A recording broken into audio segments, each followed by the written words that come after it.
परात्पर सर्वशक्तिमान भगवान दो काम करते हैं।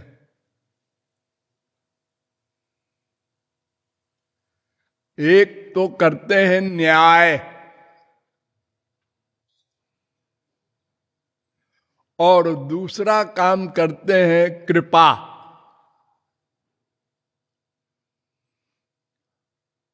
यद्यपि न्याय भी कृपा है,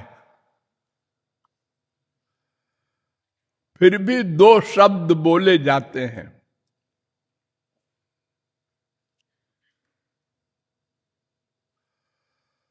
समोहम सर्वभूतेषु न मे द्वेष्योस्ति न प्रिया।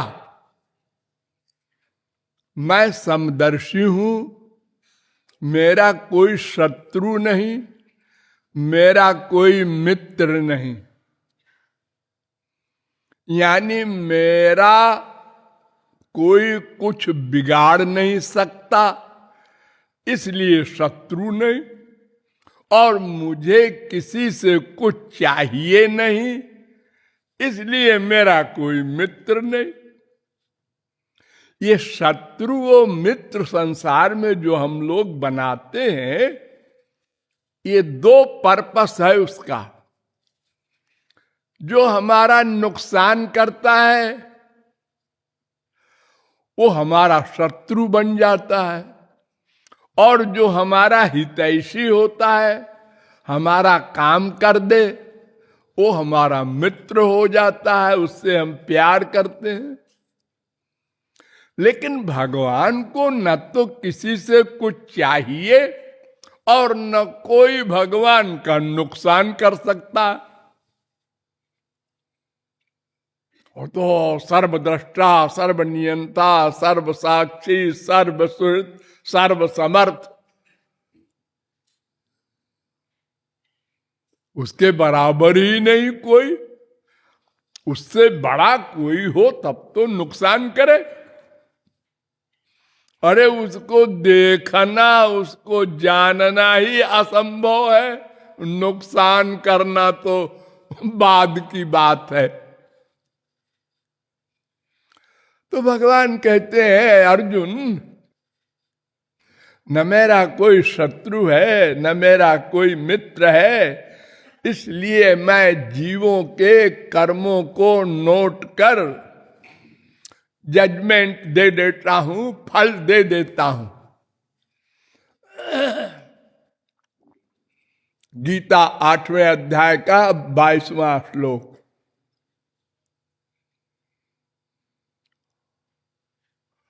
संसार में कोई किसी गरीब को, कमजोर को कष्ट देता है तो वो यही तो कहता है ना, हमारा तुम्हारा फैसला भगवान के यहां होगा, कर लो मनमानी।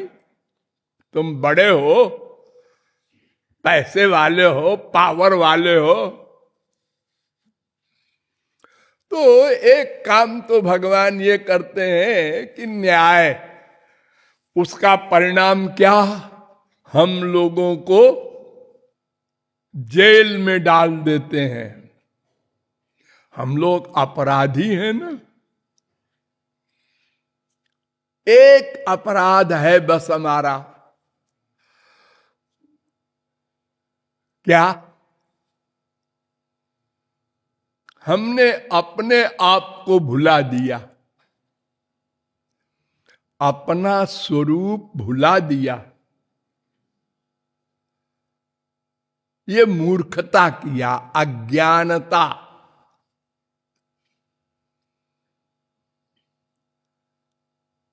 उद्धव ने भगवान से पूछा, दुनिया में सबसे बड़ा मूर्ख कौन है? तो उन्होंने कहा, मूर्खो देहाद्यहम बुद्धि। 11वें स्कंद के 19वें अध्याय का 42वां श्लोक। जो अपने को देह मान लेता है, बस उससे बड़ा कोई मूर्ख नहीं, क्योंकि उसी का फल है संसार में अटैचमेंट। और उसी का फल है पाप पुण्य, और उसी का फल है 84 लाख की जेल में घूमना, चक्की पीसना। अरे मानव देह तो कबहू का कारी करुणा नर देही देत ईश। ये जो हम लोगों को मिल गया है मनुष्य शरीर, ये कोई ऐसी चीज नहीं है, फिर मिल जाएगा, फिर कर लेंगे भक्ति वक्ति। अरे देवता लोग चाहते हैं जिस चीज को, सोचो कितनी दुर्लभ होगी।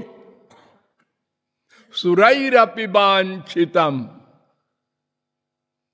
सुर दुर्लभ सद ग्रंथन गावा।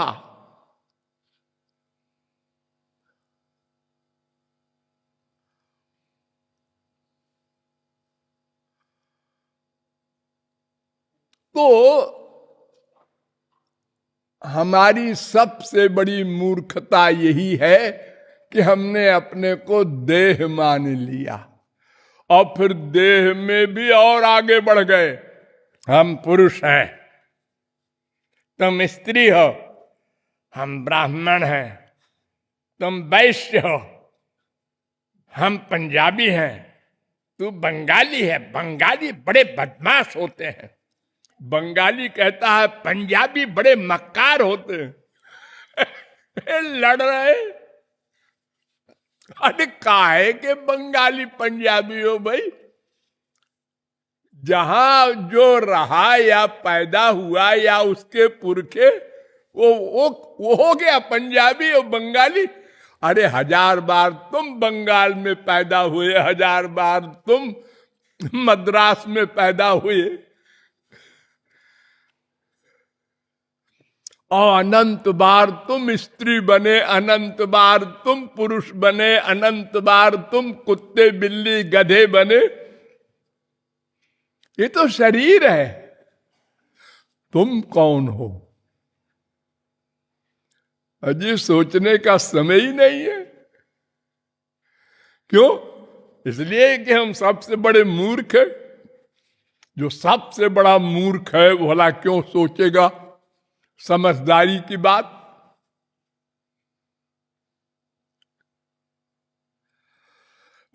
तो इस अज्ञान के कारण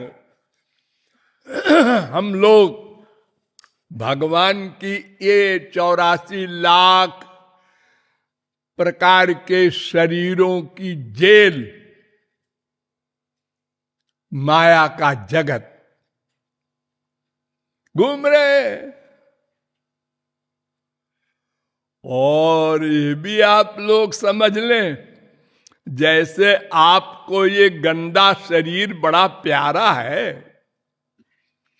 कोई गला दबावे तो हे क्या कर रहे हो, मार डाल रहे हैं तुमको, बहुत दुखी हो ना, गरीब हो, परेशान हो, मरना नहीं है मुझे। गरीब है तो क्या हुआ? कोई मरने ही नहीं चाहता। अरे ये तो आपका मनुष्य शरीर है, किसी कुत्ते का गला दबाओ, किसी सुअर का गला दबाओ, किसी मच्छर का दबाओ, देखो वो तड़फड़ा गए, क्या कर रहे हो? सबको अपने शरीर से इतना अटैचमेंट है। क्यों? अरे हम सबसे बड़े मूर्ख हैं ना, इसलिए हम अपने को शरीर मानते हैं। इसलिए हमको एतराज है कि हम मर जाएंगे, हम मर जाएंगे। अरे तुम तो जीवात्मा हो, तुम्हें कौन मार सकता है? भगवान भी नहीं मार सकते। चैलेंज है।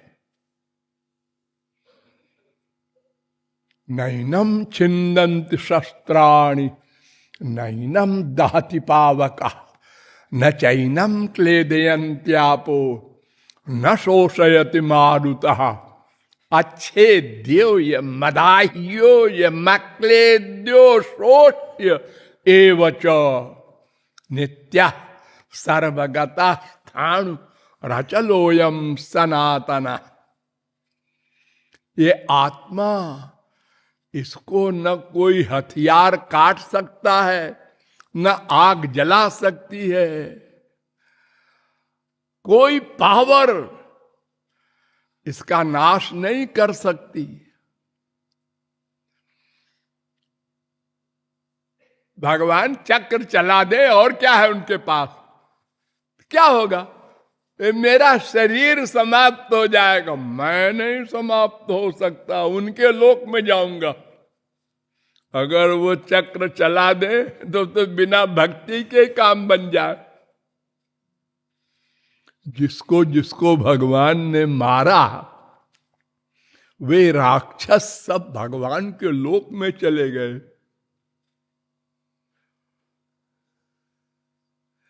ये बात शंकराचार्य ने भी मान ली, जो साकार ब्रह्म को मानते ही नहीं थे।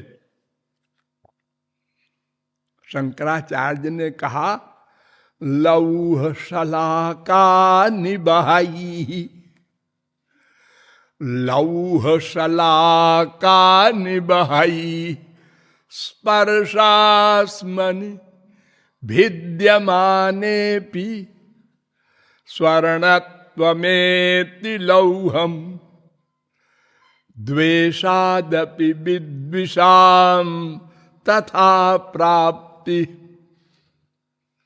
अगर कुल्हाड़ी से, तलवार से कोई पारस को मारे तो क्या होगा? पारस उसको सोना बना देगा, मारने वालों को। हाँ, पारस में लोहा छू गया कि सोना बन गया। ऐसे ही भगवान जिसको मारेंगे वो गोलोक जाएगा।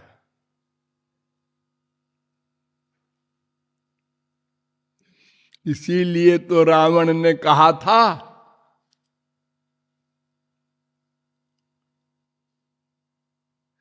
इत्थम विचिन्त्याखिल राक्षसेन्द्रो रामं विदित्वा परमेश्वरं हरिं विरोध बुद्ध्यैव हरिं प्रयामि द्रुतं न भक्त्या भगवान प्रसीदेत। अध्यात्म रामायण। राम ब्रह्म है, भगवान है, परमात्मा है, मैं जान गया, रावण कह रहा है। कैसे जान गए? दिव्य दृष्टि है तुम्हारे पास क्या? नहीं, आइडिया। आइडिया? कौन सा आइडिया है बताओ? हाँ बताओ। खर दूषण मौसम बलवंता, इन्हीं को मारे बिनु भगवंता। खर दूषण मेरे समान है, इनको भगवान के समान कोई नहीं मार सकता, और उनको मार दिया राम ने। इसका मतलब वो भगवान है। इसलिए मैं विरोध करूंगा, दुश्मनी करूंगा, उनकी श्रीमती को उठा के ले आऊंगा ताकि हमको जल्दी मारें और हम उनके लोक में जाएं। क्योंकि भक्ति करेंगे तो कुछ समय लगेगा, ऐसे थोड़े काम बनेगा।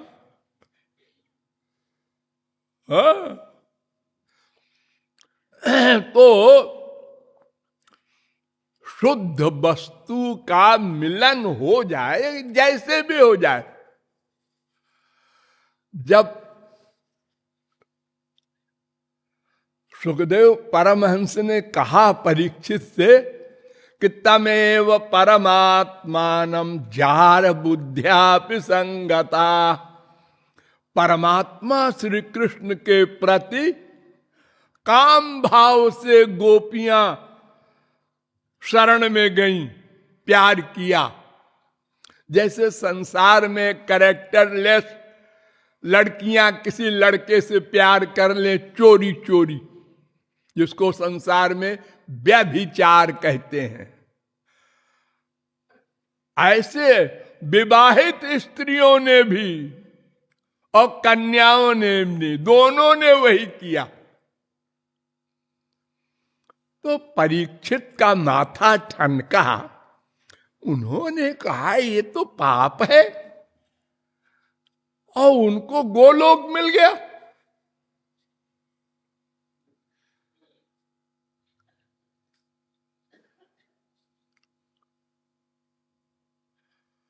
तमेव परमात्मानं जार बुद्ध्यापि संगता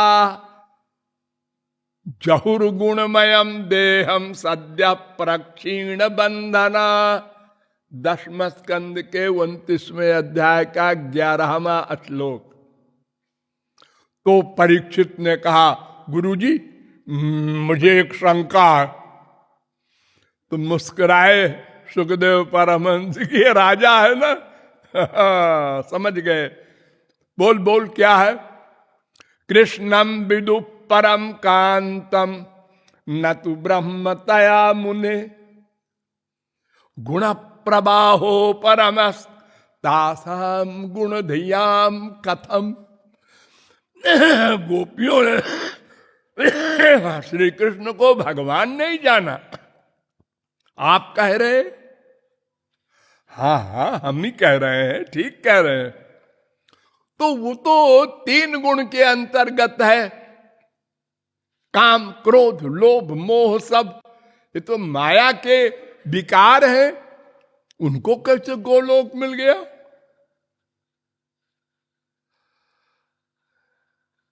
दस 29 11 तो डांटा बड़े जोर से सुखदेव परमहंस ने। उक्तम पुरस्तात् चैतत्ते चैद्य सिद्धिम यथागता।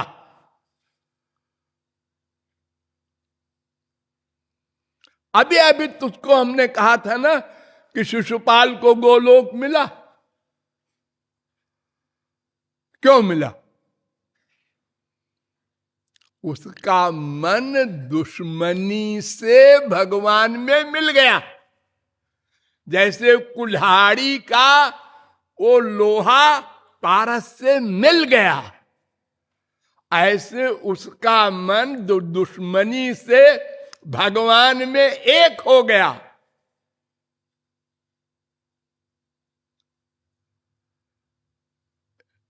हाँ वो तो सुना था, बताया था आपने।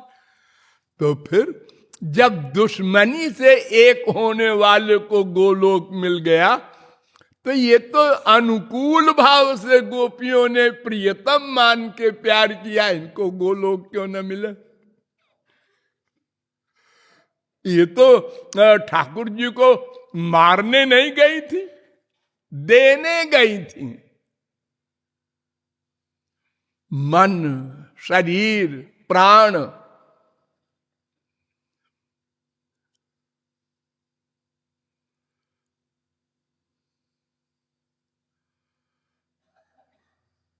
दस 29 12।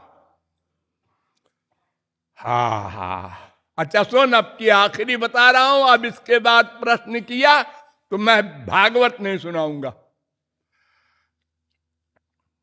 अच्छा महाराज, कामम क्रोधम भयम स्नेह मैक्यम सौहार्दमेव च नित्यम हरऊ विदधतो यान्ति तन्मयताम हिते।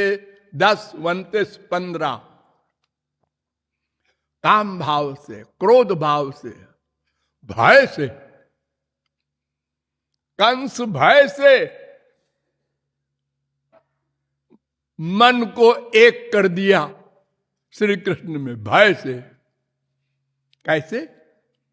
आसीन संविशंस्तिष्ठन् भुंजान पर्यटन महीम चिंतयानो ऋषिकेश न पश्यत् तन्मयम् जगत। 10:2-24 भागवत। खाना खा रहा है, अरे इसमें भी श्री कृष्ण है, थाली फेंक दिया। पानी पी रहा है, इसमें भी श्री कृष्ण है, पानी फेंक दिया। अरे इसमें भी श्री कृष्ण है, कपड़ा फेंक दिया। अरे घड़ी में भी श्री कृष्ण है, तोड़ दो इसको। पागल हो गया। सब जगह तन्मयम जगत, सारे संसार को श्री कृष्ण मैं देखने लगा डर के मारे। क्यों? अरे इतने से बच्चे ने 11 साल के कुबलिया पीड़ हाथी को मार दिया, हमारे बड़े बड़े पहलवानों को मार दिया। अरे ये हमको भी मार देगा, मैं नहीं बचूंगा।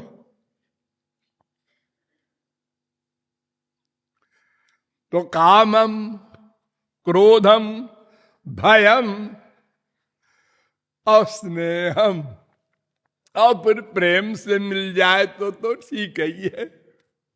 और ऐक्यम, ज्ञानी लोग ऐक्य भावना से मैं ब्रह्म हूं एक हो जाते हैं। सौहार्द कैसे? ये न केन प्रकारेण मना कृष्णे निवेशयेत। कोई प्रकार हो, मन का टच होना चाहिए भगवान में, एकत्व मन का, मन का, तन का नहीं।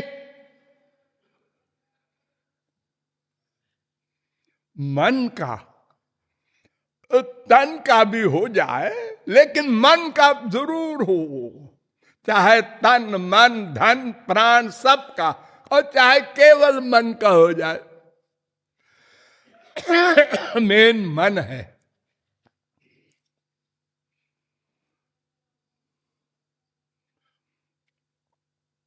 तो भगवान का एक स्वरूप है न्याय। जो भगवान की शरण में गया किसी भाव से, उसको गोलोक। जो नहीं गया, संसार में मन का अटैचमेंट किए हैं, वो भी समझ लेना वैसे ही, काम, क्रोध, भय, किसी प्रकार से भी। आप किसी दुश्मन का चिंतन करते रहते हैं हमेशा, और मर गए, मरने के बाद उसी दुश्मन का फल मिलेगा।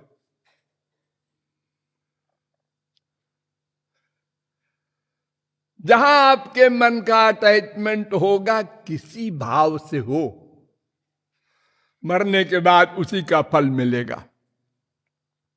इसलिए दुश्मनी भी नहीं करना है किसी से, नहीं तो मन में वो दुश्मन भर जाएगा, भगवान नहीं रहेगा। एक ही तो मन है ना।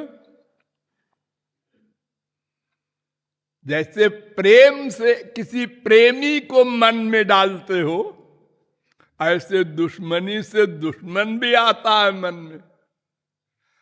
वो बार बार आता है, उसकी मैं उसको देख लूंगा, मैं उसको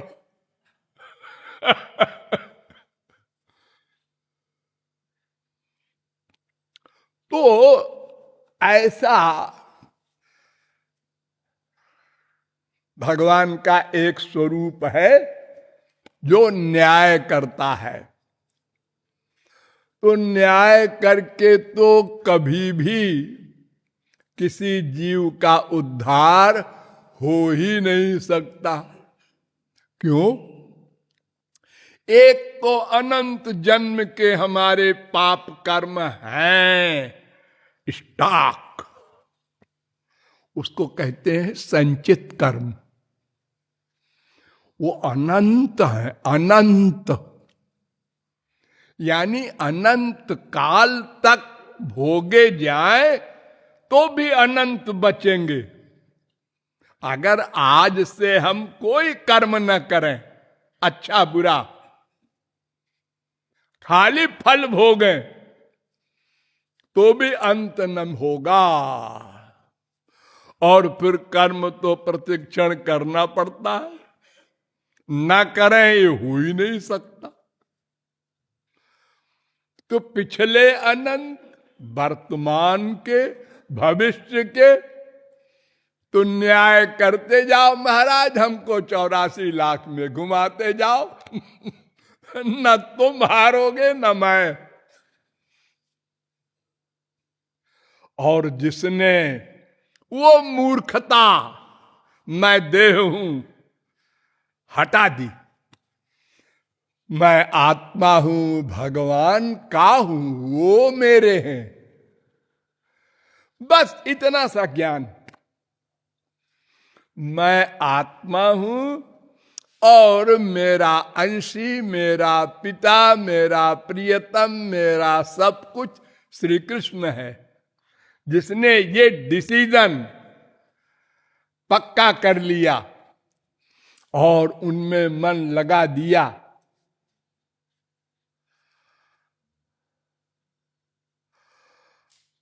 उस पर कृपा होती है, कृपा।